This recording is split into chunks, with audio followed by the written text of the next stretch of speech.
From the Cardinal Television Studios, I am Caitlin Murphy, and this is your Fisher News Brief. The father of a Navy SEAL killed in Yemen last month is calling for an investigation into his son's death.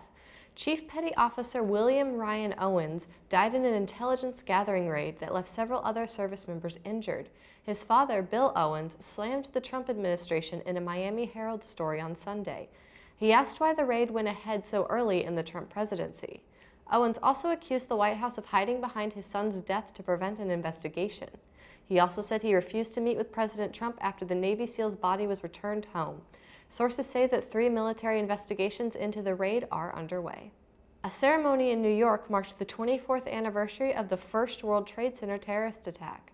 The occasion was commemorated at the 9/11 Memorial on Sunday. A massive truck bomb hit the parking garage underneath the Trade Center on February 26, 1993. 6 people were killed and more than 1,000 others injured. 6 perpetrators were later convicted, including mastermind Sheikh Omar Abdel Rahman. He died in prison in North Carolina last weekend. The Malaysian Health Ministry has released new information about how the North Korean leader's half-brother died.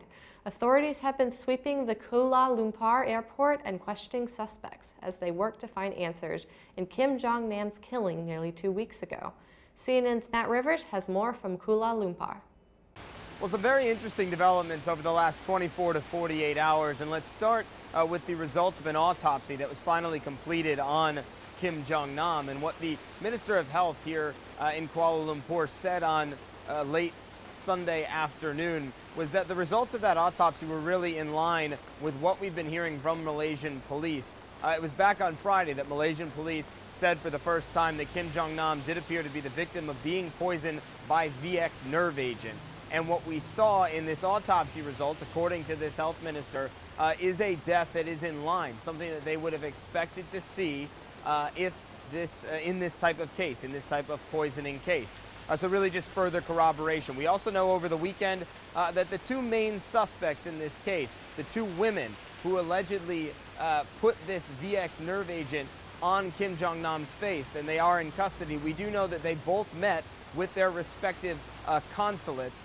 These are 2 different women, an Indonesian national and a Vietnamese national, and both women apparently told consular officials here in Kuala Lumpur from their respective countries that they didn't know what they were doing, that they were just part of a prank show, that they didn't really know what they were getting themselves into. But the Malaysian officials have certainly countered that very quickly, saying that they do not buy that explanation. And finally, over the weekend, this airport, Terminal 2, where this attack happened, was finally cleared by hazmat teams, going through hazmat teams from the Malaysian government saying they found no trace of any chemical that could do anyone any harm. But it is worth noting that it had been nearly 2 weeks since this alleged poisoning before hazmat teams went in and cleared that area. No reports, though, of sickness from any of the tens of thousands of people who have traveled there since then.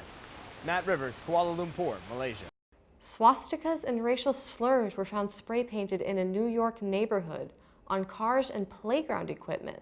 Police say most of the graffiti is in the village of Orchard Park, but some is also on overpasses in the town.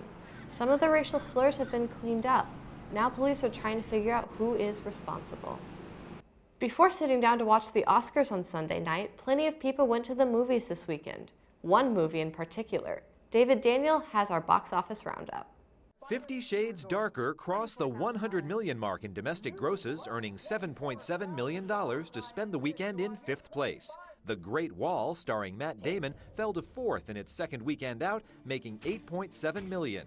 $9 million gave Keanu Reeves and John Wick Chapter 2 3rd place and $74 million overall. I know who you are, Mr. Wayne. You bet you do. After 2 weekends on top, the Lego Batman movie settled for 2nd. $19 million gave it a domestic total of $133 million. So how long has this been going on, this thing? How long? 4 months. The racially themed thriller Get Out soared above expectations, easily winning the weekend with $30.5 million. In Hollywood, I'm David Daniel. And that's all of today's headlines. I'm Caitlin Murphy for Fisher News Brief.